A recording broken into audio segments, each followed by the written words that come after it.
It's tiring. Like right now, I'm in my internship. So starting actually next week, I start my first internship.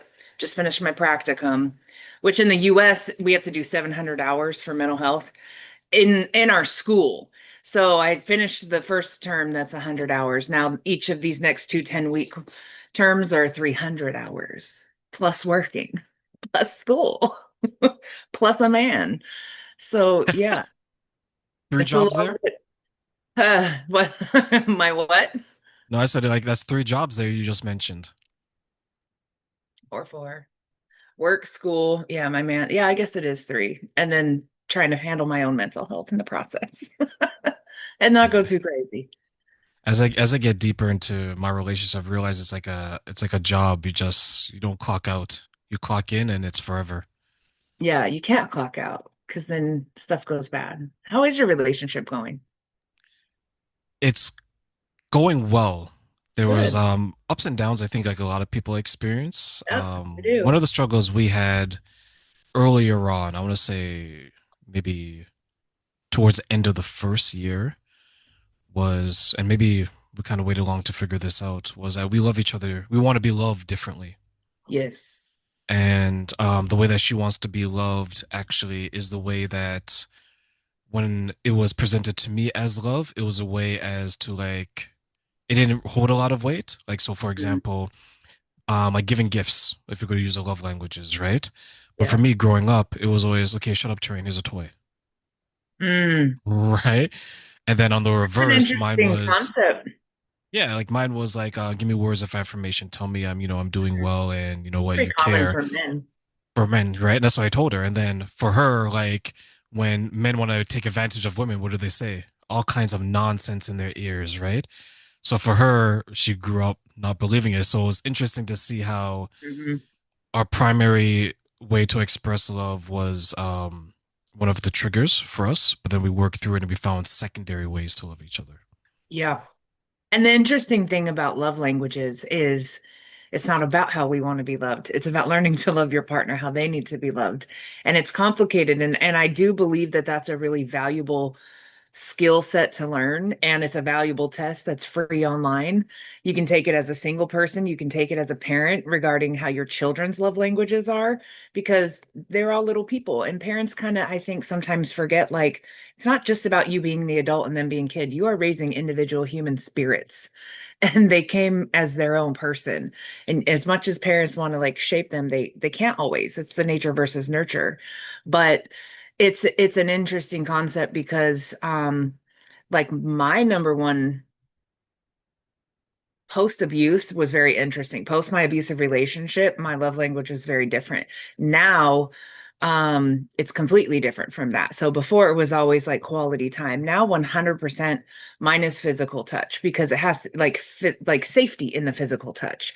And my guy 100% is not physical touch, and it is a struggle because I like to be cuddled, I like to be held, I like holding hands, I like kisses, I love affection. I need it. It completely speaks to me, and without it, feels very neglectful, even though it's not him neglecting me. If and that's the hard part, I think, in relationships, people have to understand is like I know he's not neglecting me, but I feel neglected when I don't have my needs met. And so it's being able to work through those things and communicate it and find like the middle ground. He's also words of affirmation. You know, it's interesting because a lot of women think men will be physical touch because all they want is sex and the toxic people on social media. But more often than not, most men need the words of affirmation. Like so as women, do we know how to speak into our man's presence, into his soul? Because that goes so much more than sex. Sex is everywhere. I could go out and find sex today if I wanted to. I could. It's just the reality. But being able to speak into each other's soul and be there for each other mentally, emotionally, physically does matter, but it's not everything. It's not nothing, but it's not everything. And Yeah, I think to your point, I was going to say, right? I think some people forget that that if you look at like let's say the pillars of like a healthy relationship, love is there and intimacy is a form of love, right? But it doesn't explicitly say like only intimacy. no, Communication, trust, loyalty, things like this, honesty, right? So it's always Yeah. interesting that some people think it's okay, I'm just gonna give a man sex and he'll be happy, right? But are Mhm. you depositing into his emotional bank or his mental bank? Are you showing him that, okay, I trust you to lead me. I trust that to show you that you're a capable man to be in this type of relationship. Do you think some people get stuck in their own way by saying that, okay, you know what, this is the way that I want to be loved, so I'm going to love my partner this way, and I'm not going to try to figure out any other way? Let me come back to that really fast because the other thought I had was as women, do we know how to watch our mouths? Because there's a lot of women, men might be known as being more physically abusive. You know, we have the whole man versus bear thing, which I don't even want to go into, but the concept of like how abuse shows up in relationships, and it can be financial, physical, mental, emotional, um, sexual, of course, but most women really fail in their relationships because they don't know how to handle their emotions. Men aren't allowed to show their emotions because toxic females will tell them you're weak, you're this, you're that, tear them down. And then women also explode in their emotions too much. Not all women. I never speak in generalities, whoever's watching, but too many women speak from emotion. And instead of taking a time out and saying, how does this really what am I really feeling? Why am I feeling this way? Are my feelings based on facts or are my feelings based on assumptions? Are they based on my feelings? Like how I've created this dynamic. And my guy and I ultimately said before love, before anything else in this relationship, that respect always has to be on the table. I can't love you if I don't respect you. So for me, I can love you as a human, but if I don't respect you as my man, and there is not respect at all times, even in the way we communicate, then that is going to start chipping off at the love and my ability to feel emotionally, mentally safe with you. And women need to learn to create that space for men. So when you're angry, you shut up, you take some time out. How do I address this? And another situation that I see with couples is there's too much I in a conversation instead of we need this. This is how this affects us. Like, can you change your dynamic to us and we as opposed to I? Now, there will be times I is relevant, but if that's the only angle you're coming from is your needs, like if I understand my guy needs words of affirmation, I understand I need physical touch. He doesn't feel like I'm pouring into him. I don't feel like he's pouring into me. And we're both talking about I. Where is the us in that situation? So to me, that really affects relationships, communication wholeheartedly, respect and communication, because you have to have respect in your communication, with your communication, if you want to have a successful relationship. I don't Yeah, remember the other question you asked me. no, you answered it. Okay. And it goes back to um the hierarchy, right? If you want to break it down, like the relationship is bigger than the two people in it. It's the Hmm. relationship first, right? And then it's the two Yeah. people. Yeah. And I was sharing this with someone who I spoke to maybe like an hour ago. Is this is what I developed, and maybe it's written somewhere because no one is so smart that they've come up with original ideas anymore. I So know. it's like it's the relationship first, the people in the relationship, and then it's everybody else, which is a distant Yeah, third, right? very much. Sometimes, and you mentioned social media, and sometimes some people will like if you have an issue with your partner, if I have an issue with a partner, immediately they either run to someone outside of the relationship or they run online, right? And it's interesting because as babies, the pacifier, right? Eventually the pacifier is within. Like external factors soothe you, and then you have to soothe yourself. But it seems some people as adults, they forget that. You're supposed to soothe yourself. If you can't do it, your partner. And then if you need like a therapist or whomever, then you go, right? You're Right. not really supposed to go to your friends or social media. Why do No. you think some people maybe have a disruption in their hierarchy where they immediately go to everyone else but either themselves or their partner who is being impacted by the situation? Well, I think if I have to speak generally, because there could be different situations that apply to individual relationships, of course. But in general, most people don't want accountability. So they go to the echo chamber, they go to the confirmation bias. And if your friends are really valid, or your one friend that you go to that you know you can speak to, like they're going to tell you if you messed up, what you could have done differently. They're going to actually give you valuable feedback. The problem with going outside of the relationship consistently is that you only give negative feedback to your friends about your partner.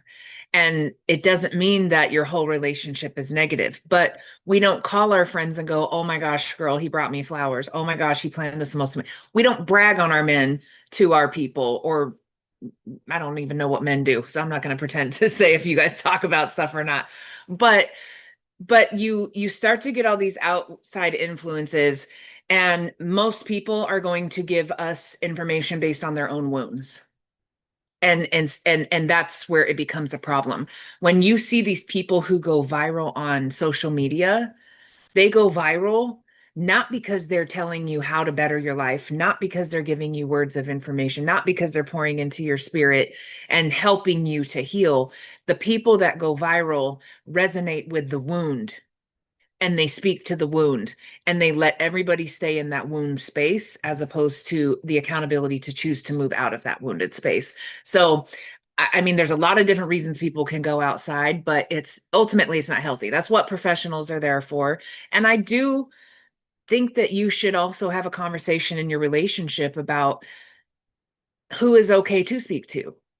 Because if you have a man that says, or a woman that says, I don't want you discussing this relationship outside of us, we have to come together to fix it. That's one thing. If you have somebody that says, don't be talking about our crap because they're abusive, that's a whole different beast. So whoever's listening, you have to understand this is not an all or nothing conversation. It's situational, but overall, there should be some decent human values involved in a relationship.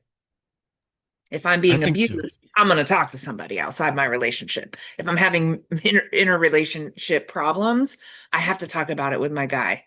At the very least, maybe a counselor to help me approach how to talk to my guy if I'm real I stuck. agree. I agree, and I've taken that approach. Like there's like mentors, coaches, and therapists that I speak to.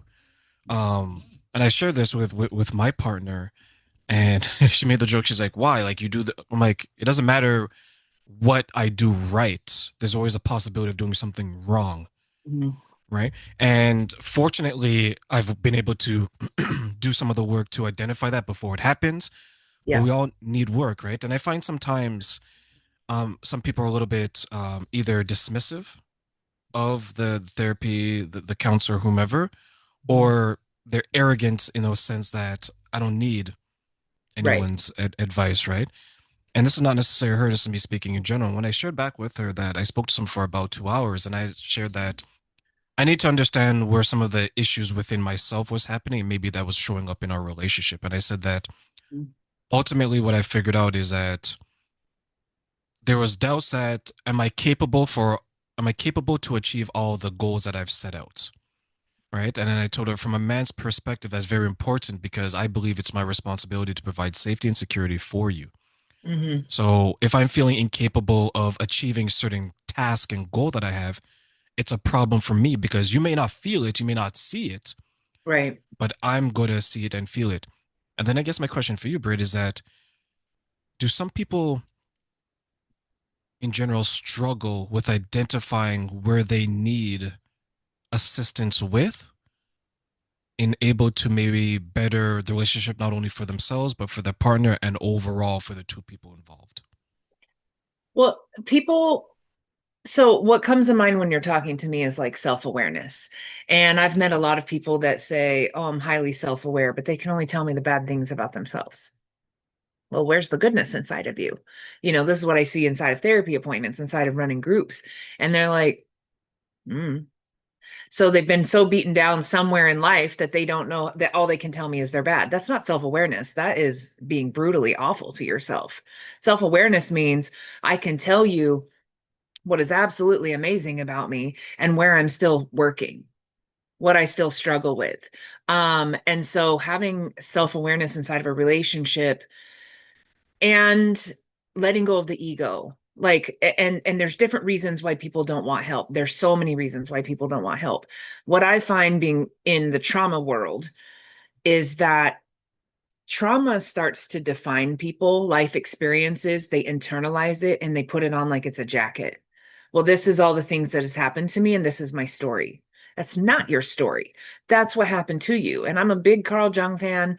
And, he's very known for saying, you are not what happened to you. You are what you do after that. We have a choice to heal. And nobody's ever perfectly healed when we meet up with somebody, when we start to have a relationship, whether it's a friendship or romantic. But if that's what we lead our whole life with, it's going to be a struggle. So, one of the reasons I think that people are afraid to address their own issues is because one is defined them for so long. They've put it on like some coat, and their victimhood and their story is all of the crap that's happened to them. That's part one of that, though. The other part is that most people are afraid to heal because who am I if this isn't my story anymore? Who am I if this doesn't define me? So healing starts to be very scary because while people are haunted with their crap all day long, verbalizing it seems to be more terrifying, like actually saying it and speaking it out loud. So a huge component of therapy for me is just holding space in that room for them to be pissed, for them to cry, for them to be angry, for them to be silent, because sometimes the words aren't there, without forcing something, like learning to be comfortable with emotions. We as a general human culture have become so disconnected from ourselves because we're so wired up and connected to everything else. And then again, most people that live in their wounds and their victimhood and their life story is all the crap that's happened to them. They don't know how to celebrate themselves. Oftentimes, they don't know how to move forward.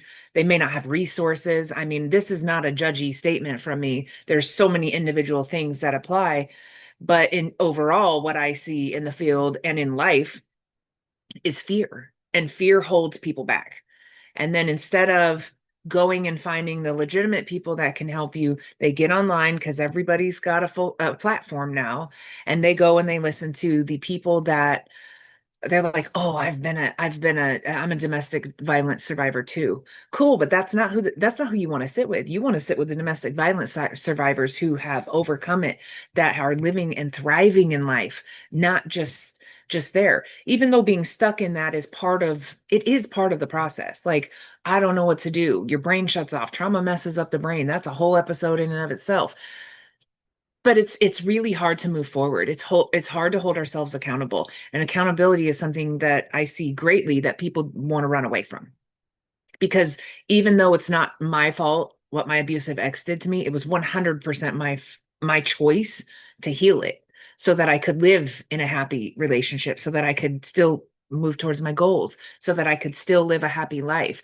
And what gravitates, most people love that motivational story, but they don't know how to get to be that motivational speaker yet, quote unquote. Not that they want to be a speaker, but you get my point.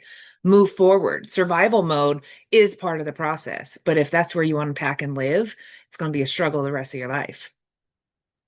And you raised a good point when you mentioned it being part of their identity. They've worn it for so long. And I wonder sometimes then, could it be similar to like an identity crisis where you're holding on to this past person? You got comfortable with it. Mhm. This new person, your brain's trying to understand. Your brain doesn't know it. It's kind of scary because this is the devil that you know. This is the devil that you don't know. And uncertainty and fear, as you mentioned, holds a lot of people back. How can, if someone is going through that, then what are some of the steps that they can take maybe to at least acknowledge it? Because accountability for some people will take some time, but how can they acknowledge it and hopefully move forward? I think most of them know. It's just, how do I take that first step? And so for some people that are afraid, therapy, it can be good and it can be bad. It really does. I'm not going to sit here and pretend that there's everybody that goes into the field is amazing, and because they're not. And more even specifically than that, trauma therapy You want to find an actual trauma therapist, not somebody who says, I'm trauma informed. Your dentist is trauma informed. Your ER doc is trauma informed. It means everybody's got trauma. So here's some signs to be aware of. It doesn't mean they know how to process your trauma with you. There's a big difference. And I think people confuse that. But there are things that people can do. Like you can do things like journaling at home. One of the one of the biggest components, because terrain trauma messes up the brain wholeheartedly, trauma just short circuits. So people are afraid of stigma, they're afraid of being judged, they're afraid of saying it out loud because for some reason what I've noticed is if I say it out loud, it's real. It's real. It already happened. You're still here. So before sometimes you can even pull into the trauma, if you've got a decent or a great trauma therapist, there's just a lot of talking. It's just a lot of talking. Like there's so much shame wrapped up in trauma. And I guess if I had to simplify it, it's fear. And I kind of just keep it real with people. And I'm like, fear, I call fear a law, an LAH. Fear is a lying asshole. Like it really is. And it cripples people, afraid to move forward, afraid to confront, but you're living with it and it's a playbook in your head all day long. It's the hamster on a wheel. And so it really just the number one thing is the desire to change. And then how do you move past it? And sometimes it's just do it. If it is really just do it. Um, that's where I say talking with somebody outside of your personal life is actually tends to be more safe because they don't come in with bias about you. They don't come in with, oh, they might have loved this person, hated that person. Families cover up trauma and abuse inside of it. Friends sometimes do it. So it's complicated, but the number one thing is just really like, I gotta just do it. And then you got to do your homework about who you work with. If you have trauma, I don't believe the coaching arena, unless they have a master's degree or higher in therapy, you should not be working with a life coach to process trauma at all. Um, and there's a lot of therapists that function in both realms because some people prefer the coaching over therapy. I even have that. Some people don't want the therapy red tape. When I work with domestic violence survivors, sexual abuse survivors, a lot of them know that that's my story. So they prefer the coaching arena because it can be a little bit more real life, where I have to be a little bit more professional in the other realm. So it's the desire to do it. And that's the first one on the first session. That's one of the conversations that I have with people. You have to want this. It's going to be ugly. It's going to be messy. When you and I have talked, I've ever told you the Christmas light metaphor I use. I mean, that's really it. And so one day we might be stuck here, another day. But before it's just there's learning coping skills. Like if somebody refuses to go to seek help, get on Pinterest, get on Chat GPT that can pull from peer-reviewed journal articles that can, because trauma at the end of the day, a huge component of it is nervous system regulation, rewiring your brain, learning to calm yourself down. So the terrain, that's one of the hardest things that people fight me on. I'm like, do some deep breathing on purpose, not when you're having a panic attack, on purpose. Wake up and do some breathing cycles. Do it in the middle of your day. Do it at the end of the day. A lot of psychoeducation about emotional regulation skills because ultimately trauma has just fried that. So most people say, I just want a peace. I just want to sleep at night. I just want to feel happy. But then they go and they watch Cops and Love After Lockup and all of these toxic shows because that's what their nervous system is comfortable with is the chaos.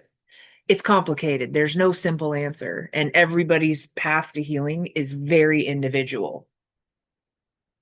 When you mention victimhood, could then maybe some of the attention that they get from being a victim maybe hinder Oh, their progress?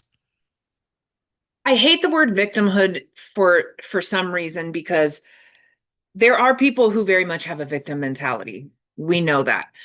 I don't really know how else to explain it from like a trauma standpoint, like recovering from abuse, kidnapping, grief, loss, like trauma. But when I mean victimhood, I mean it more as in they just wear their story. This is what happened to me. This is it. Um, I think there's various reasons for it, but I mean, if we take it just completely to like biological, psychological, your brain stopped functioning. I mean, when I work with some people that have significant childhood trauma, it's fascinating because it's almost like I'm talking to a 7-year-old when they're talking about that trauma that happened at 7. Or I might talk to somebody who's 45, 50 years old, but they're really stuck in like a less mature kind of functioning or mentality or even able to verbalize because our brain shuts off and it stops functioning and we disassociate. And so there's levels where people kind of get stuck at. So while I hate the word victimhood, it does very much become a way of life for some people. It's like the give up. Was that intentional? Is part of that like subconscious, like my brain shut off and I just froze? Of course. So again, it's very individualized in approaching that with people, but since we're speaking generalities, I can only speak to like what is common. That's what I was thinking as well, because it's my heart goes out to these people, right? Yeah. To people Yeah. who are stuck in it, maybe because they just can't find a way out. Maybe they don't have the tools. Maybe they choose to stay in that way. Yeah. And then it turns, unfortunately, or fortunate, depending on how you look at it. I used to come across people that were looking to resolve it or work through it more so in person or through like the phone or calling me or text, right? Hmm. Now that I have, outside of TikTok, of course, now that Right. I have more of a online presence from a business standpoint, I Hmm. see things that are either sent to me or I see it online. And you and Yeah. I have talked about this, and it's like, wow, like just first glance at it, it comes across as using it for personal gain, either for money, attention from men, attention from women.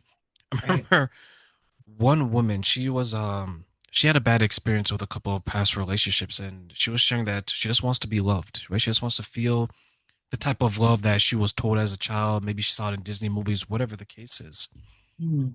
And she went in this person's live, and the person was very positive, and they're saying that, yeah, this is the type of love that men should be giving women, everything that she wanted to hear. And she found the courage and she slid in his DMs and said, what, that was really nice. You know what? I hope this is, hope I can find some of this love. Can you help me find some of this love, right? And then they started talking after a while, and she did this story. And the guy said, after I guess a couple of weeks, maybe a month or so, I can love you the way you want to be loved. But you have to give me X amount of dollars. Yeah. And Brit, guess what she did? She gave the money, and she Damn. continued to give the money.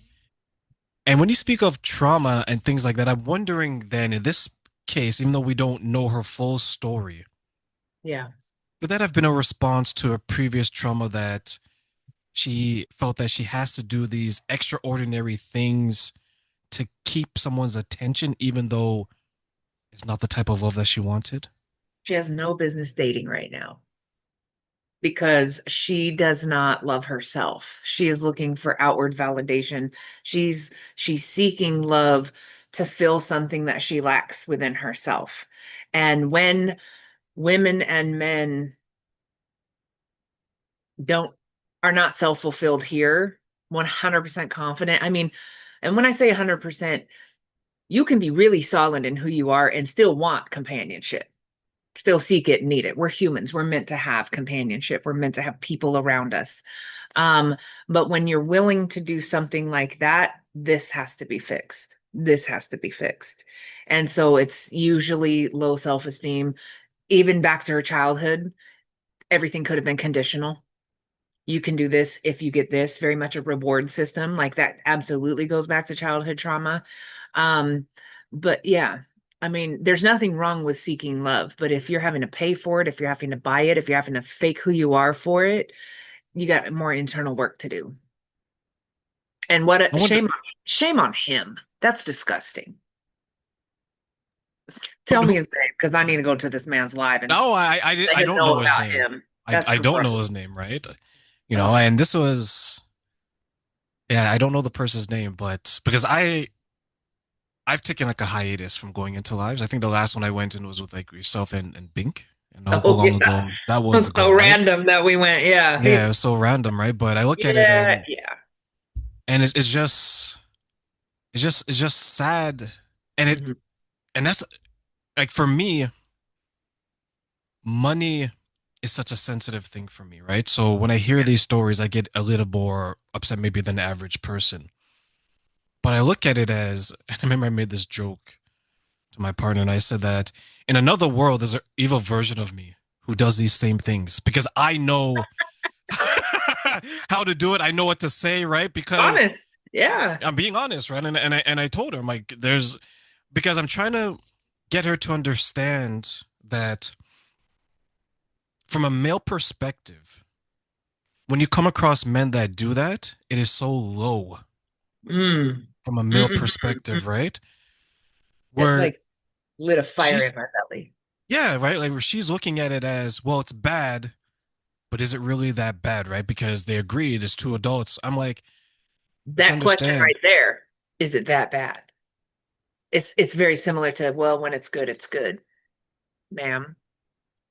exactly right. And I share this with her and I try to explain to her, I'm like, it's bad because from a male perspective, we're supposed to be doing the opposite of this.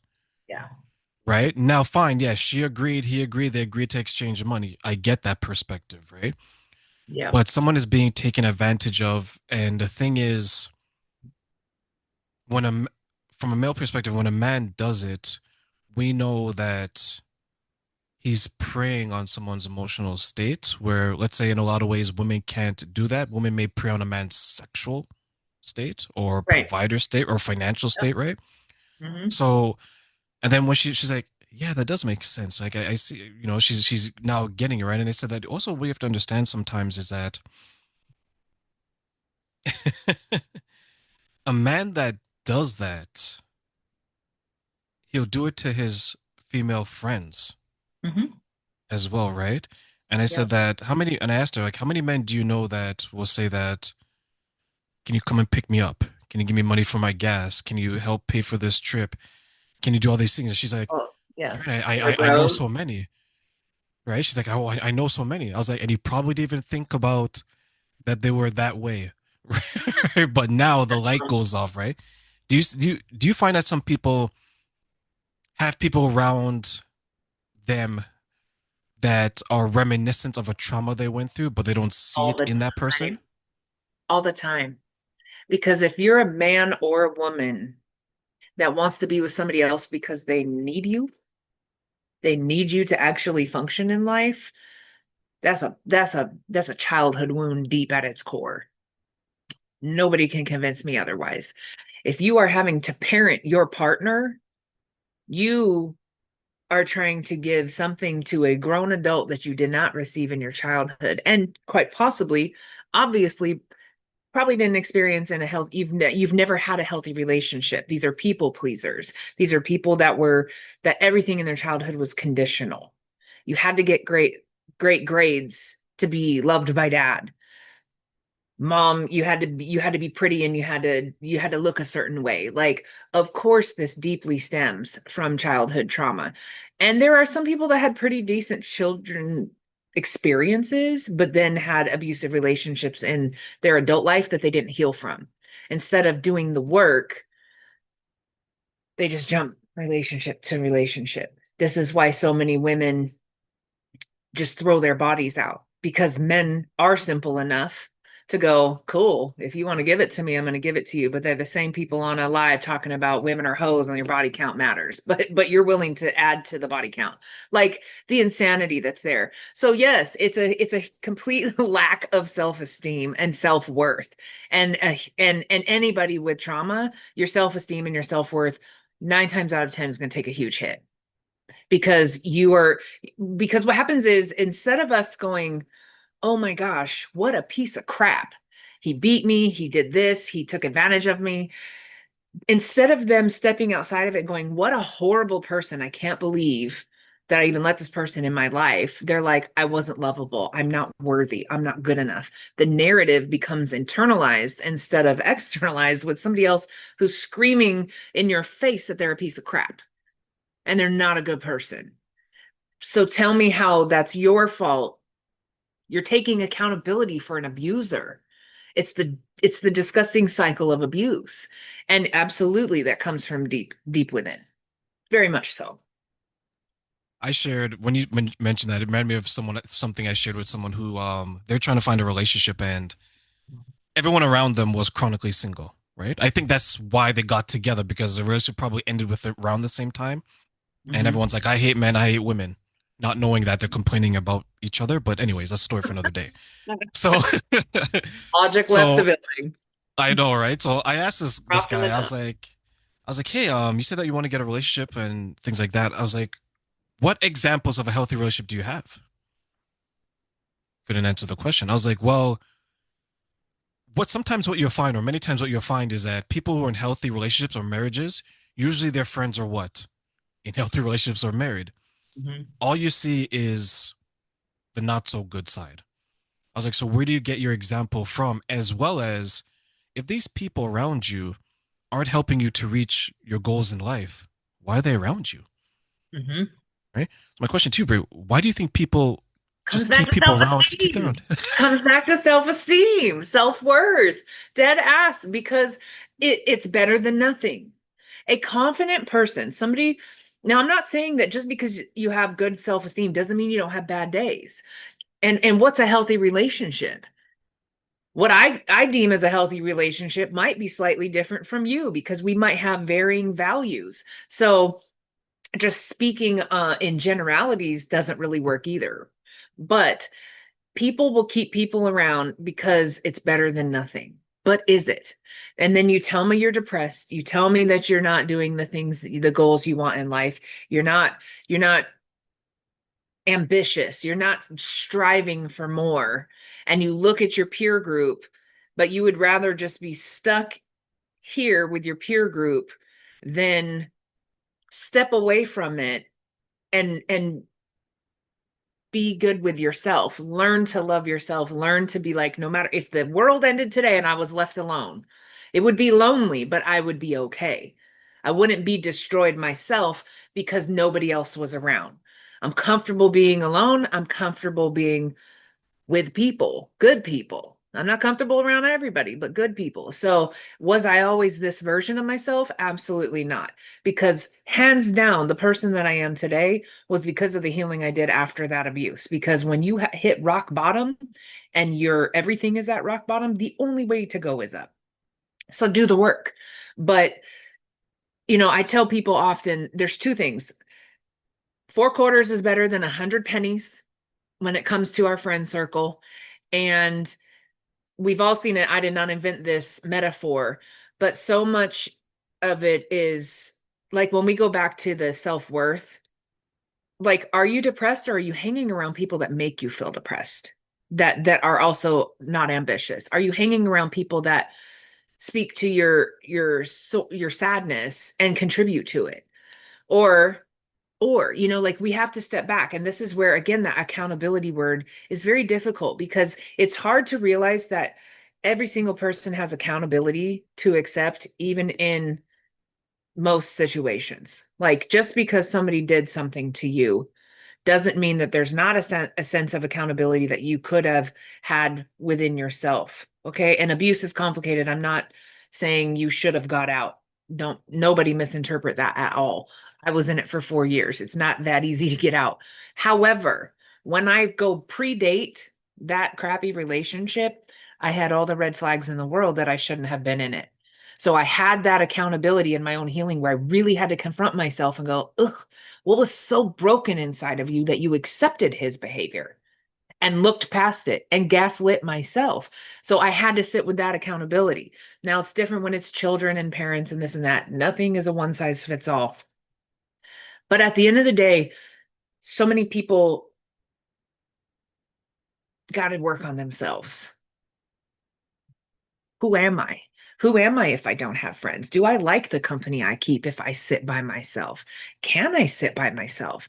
If you can't sit by yourself and you can't feel at peace sitting by yourself for 5 minutes, Terrain, most people can't even sit in silence for 5 minutes anymore. It's uncomfortable. Their head spirals out. They start rocking, twitching. They get mad sometimes. That's the epidemic that we have. We're so used to being stimulated 24/7. Avoid, avoid, avoid, avoid. Numb out, numb out, numb out. That we don't even know how to sit with ourselves in peace anymore. So if we can't sit by ourselves for 20 minutes, how are we going to sit in peace in a relationship with somebody else? How are we going to sit in peace and bring goodness to our peer circle? Because something's not okay here.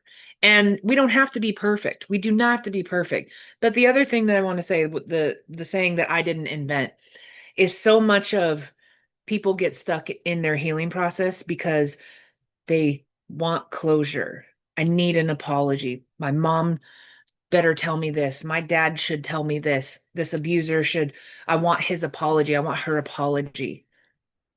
And this is where the saying comes in, this very, very in your face. Imagine being bit by a snake, and instead of going and getting the poison out, you chase the snake around asking it why it bit you. Very powerful metaphor for trauma. It doesn't matter why the snake bit you. The point is getting the poison out, period. And there's a lot to unwrap in getting the poison out because not only is it the poison, it's everything else that led up to it. It's the trauma stacked on top of trauma that you now have to unstack and get rid of. And now, who am I today? And that who am I now is far more terrifying for most people than just being this way. And I see people being hesitant because, as you mentioned, can they sit with themselves? Can they be alone? For a lot of Mhm. people, but being alone is so scary. Can't do Why? it. Why? And that's the question to ask. Why are you so afraid to sit with yourself for 5 minutes? When I start with emotional regulation, I'll be like, we're gonna do this. We're just gonna sit in silence for 1 minute. Oh, the twitching. I've had people throw their hands up and go, this is bullshit. Like and I'm like, that's okay. Feel how you feel. Like this is my point. You want this instead of this, but you say you want this. You want that steady, smooth sailing on the ocean, but instead you prefer the storm. The storm is comfortable for you, not the smooth sailing. And there's no judgment behind it. That's just a compilation of life. Tareen, have you ever seen like over in China, like kids that are 3 and 4 years old in school and preschools are sitting on yoga mats meditating? Our country would never do this. America would never do that. What? Have people that are peaceful, have people that understand themselves, that do the inner child healing, they don't want that here. They want people messed up and dysfunctional. And that's the sad part of the US. And if you're watching and don't know, Terrain is Canadian. I'm from the US. And it's a whole different game down here. And I have to educate people in mental health about that in and of itself. You know why they want you on medication for the rest of your life? Because it creates more problems. And the more health problems you have, the more money they have in their pockets. The less stable you are, the more you need the system. The more they can break you down and keep you in their grasp with this false sense of support and safety in the health and medical. No, no, that's a different video. It makes me itch. Like I literally just start scratching. I'm like, oh, it's so gross how our country is. And then we fight over politics. I mean, I swear in our country, Terrain, mental illness is going to be wrapped up. There's going to be one in the diagnosis book that's liberalism and conservatism, like because these people make it their whole identity and they make it okay to treat other people like crap. Where's the humanity? I don't back any side of a government. I don't care what country it is because the government is self-serving. I care about humanity. We've lost that. We've lost so much of that. And so many people are hurting that they just bleed out on other people. And then they cling to something like politics because it makes them feel superior somehow. Still avoiding here. Sad. I remember, yeah, it is. I remember a time where, regardless of your religious belief, political aspirations, or whatever, you can still live in the same neighborhood. You can still be neighbors, Yes. everything. And it wasn't Yes. that long ago because it's in our generation. Hmm. Now, what I find is that I remember one of my friends, he posted this. He was like, he showed the dating apps, and the person's like, if you believe in this politics, I think it was American because they said conservative, they said, was it not Democrats or Republican? Person's like, Hmm. if you believe in this type of politics, it's a red flag. I can't date you. And it's like, Yeah. okay, what Why? about the person? How are they going to treat you? Right. Right? Like, can All they, that like, what all is I it that see you is want the from them? flashing stupid sign on people's head when they talk like that. Like dead Yeah, ass. yeah. It was Tell me how so limited you are. strange. Yeah, And it was so this, strange to see, right? Go do ahead. you think that you saw the turn of that? Like, because what you're saying is completely right. It never mattered to me what your political beliefs were. Now it's like identity politics is just another coat people can wear again because they think it makes them superior to somebody else. You are not superior as a liberal or a conservative when you sit there and you pretend you care about humanity and what this other side is doing against humanity, but then get online and treat people like scum. Do you think you're better? Like what anybody in their logical mind, like I'm an emotional woman, but I'm far more in this place. Like logically, I sit back and I look and I'm like, do you know how stupid that is right now? Like what? Like I almost have to gaslight myself to comprehend what the hell's going on sometimes when it comes to politics because I'm like, oh my goodness. But I really saw the big turn at COVID in 2020 when that shit unleashed. That's when everything politically really turned to chaos. The masks. That's when I know it's 20. Well, Masks because and the shots. yeah, I think it was 2020 here in Canada. It was Mhm. definitely that. Yeah. That it was your vaccinations outside of COVID, right? People want to know everything, which is fine. Like if you have a disease, people want to Yeah. know, right? Of course. So it was Yeah. that. Um, it was your pronouns that came up. I It refuse to play was that game. Yeah, it was culture, not religious, which was odd because I thought religion would be more important to people than cultural, but cultural and politics. Those are the four that I remember from 2020 Yeah. onward. Sexuality. Yeah, and it hasn't Right up in it there with hasn't pronouns. dissipated, right? It's just like it's more fierce, and people seem like they can't function, even though to your point, you can vote however it is you want to vote. You can use whatever pronoun you want. You can be whatever culture background, whatever the case is. But are you a good person? And then, of Right. course, on top of that, are you a good person for me because I want to But build this? terrain, you can't be a good person if you vote for this person. How could you possibly be a good person if you voted for him or her? This is the insanity that we people have gotten so far away from critical thinking that it's this or that. And it's such a harmful space to function in. Life is not all or nothing. It is not, but now the wave on social media, and I have to say this, it's social media because in real life, in everyday living real life, the like I can go through and find all this racist conversation on TikTok. I am a white woman, the only white employee. Majority of my clientele is BIPOC population, and not once has my gender or the color of my skin come up ever in real life in South Florida. Also, the whole transgender movement, right? Um, one side wants to push it, the other side is saying, hey, leave the kids alone, stop shoving it down their space. Not once did they say we hate transgenders, but this is where I sit back and I just eat popcorn and I just watch the lunacy on both sides or the assumptions. So I work with transgenders and they're all male to female. Every single one of them male to female. And I said, I have a question for you. I said, in real life, do you find people coming up and confronting you and calling you names and slurs and slinging crap at you? Do you fear for your life in your everyday living as a trans person? And not one of them told me yes. They said, And then what they all told me was social media terrifies me. Social media is what makes my existence uncomfortable because you have people trying to shove it down people's throats and assume that all transgenders are this or that. We just want to live our life peacefully. And so that's the other reality that people forget is that social media is not reality. Social media is there for people to go viral, get views, and make money. So they're going to push the hot topic, the rage bait, because again, in real life, I got into a conversation recently. A woman said, "Oh, the power of being a black woman is that when you get in the pool, all the whites leave."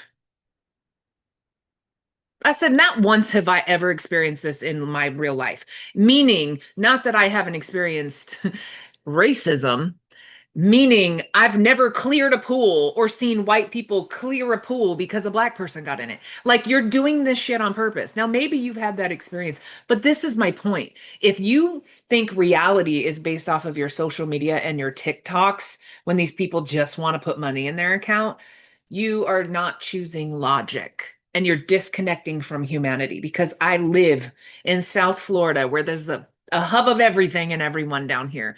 Majority, I am the minority. And I don't experience racism. I'm in an interracial relationship. I don't experience it. And I certainly don't experience it in my community where I work as a white woman with mostly non white people. It's not real.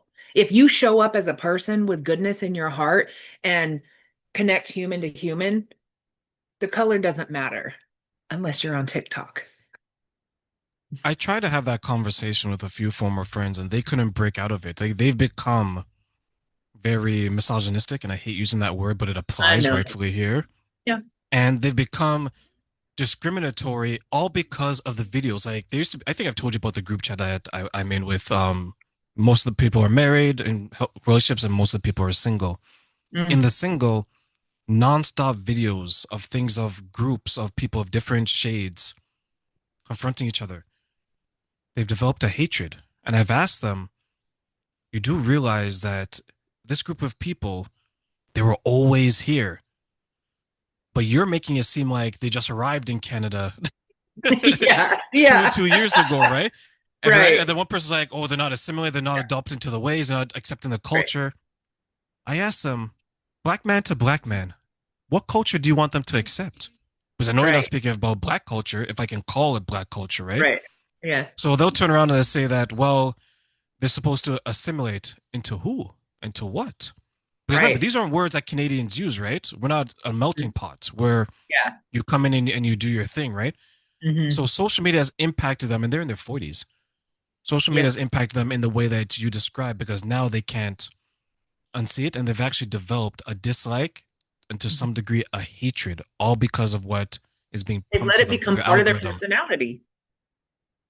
It's sad. It's sad to me because I'm like, do you really want connection or are you just out for self-sabotage every damn minute of your life? Because buying into that on social media is self-sabotage. If you're consuming more TikTok than you are reading a book, learning something, getting out into your community, like here's the one thing um that I always ask people that are on their high horse and they're fighting for the cause, pro this, pro that. I hate liberals, I hate conservatives. What are you actually doing in real life aside from making a post on your phone? What change are you actually out there doing? Or are you just one of these little, social media warriors? You know, Malcolm X said the most harmful person is the white female, like white liberal, because all they want to do is just blab, blab, blab. Oh, this is not right. But what is your white liberal ass out there doing in the communities? Where are you lobbying at? Where is your conservative self at saying, these people, this is why I cannot align with a side because it lacks humanity and you don't actually put your money where your mouth is. And I actually said to a black person one time, which really pissed a lot of people off, is I said, what are you doing for your black community? Outside of making TikToks pretending that racism is every minute of your life.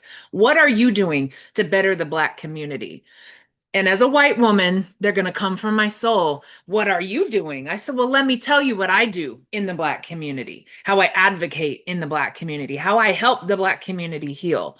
Oh, you just think you're this and that. I mean, there's no sanity in the conversation. But every now and again, Terrain, I get just enough. I'm sick of this shit where I entertain it. And then I'm like, and we're done. Because I don't really like to speak with people that don't have logic and critical thinking. Like one woman comes in and goes, shut your bitch ass up. I said, that's what we're coming with. I said, you'll be all right, honey. You'll be all right. That's all you got to offer me. That's your intellect. That's how you're gonna. That's what I'm talking about. Like, you don't actually want to hear that this does not happen to you every single day of your life. As a white woman that dates interracially, I've been hit over the head with beer cans. I've been mean mugged. I've experienced it because of that too. But I could never say that I've lived a Black person's experience, nor would I be dumb enough to. But I do work primarily in the Black community and I help the Black community daily. And so, what are these people actually doing? And I don't get on social media and advertise it. I'm not like, hey, I'm a hero. That's not my MO. I don't want to be a big creator. I just want to one by one help people where it matters and do it behind the scenes. I'm not a showy person. I don't need validation. But most of these people with politics, most of these people with that coat, and like that Bible story, Joseph and the coat of many colors. This is what people have these days. Where here's my racism patch, here's my pronoun patch, here's my identity patch, here's my poor me patch. Like the coats aren't healthy anymore, and identity politics is killing humanity. And then you wonder why you can't get in a relationship. You wonder why you can't have friends. You wonder why nobody sticks around. When do you look in the mirror and confront your own crap? Yeah, we have to go back to a point where it doesn't really matter. No. The push for pronouns. Anytime somebody asks me my pronoun, I say human. I refuse to play. I'm not even going to play that game. I hate the word civilian. Civilian is like, I'm not a human. You know what I mean? Like our government does it. Like when you really look at the way that we're, this and that, I'm not a civilian. I'm a human on this planet sharing it with you. And unfortunately, this is our experience, or fortunately, this is our experience together as humans. Like, I will not, now I don't disrespect people's pronouns. If you want to be called a he and you're a her, I'll call you a he. You want to be Bob, but you were born Brittany, I'll call you Bob. Like, I don't care because I care about you as a human. I don't need to fight that. I just Yeah, don't. like the That's word where we need to come civilian back was to humanity. always, yeah, like the word civilian to me was always the origins of it was always military police state. Correct. But still, at the end, I mean, and I get it. Like, logically, I get it. You have to differentiate between military versus non-military. But at the end of the day, we're all just humans. Then there's just a lot of lingo to split and divide. And Well, I'm a my bleeding heart humanist, and I will never apologize for it. yeah, like my only issue with that, because I don't like using that word, is that if you look at yourself as a civilian, who is your military and who's your police state? Is it your Right, teachers? Is it your doctors? Is it your government? And if so, right. why are you conditioning your mind to see yourself as that? And less than. These people now control you. They have power over you. And I'm not saying we shouldn't have laws of the land, but we're just humans. At the end of the day, we're humans. And what is so sad, and what I actually love to do is when people come for me, which is very rare because I don't get into this arena very often publicly, but when they come for me, it becomes my goal to keep them in a logical conversation. And I can tell you that I've had more people become mutual followers of me because we get to that place of understanding when I can pull them out of their own blinders. That becomes like literally my goal is I'm like, let's have a good conversation. Let's actually find out how much more we have in common than we don't. Because I promise you, every single person we could meet on the street corner, we've got more in common than we do not as human beings. And if people would lead their lives with compassion and empathy, and sometimes that looks like, woo, gonna have to stay away from you. That's okay.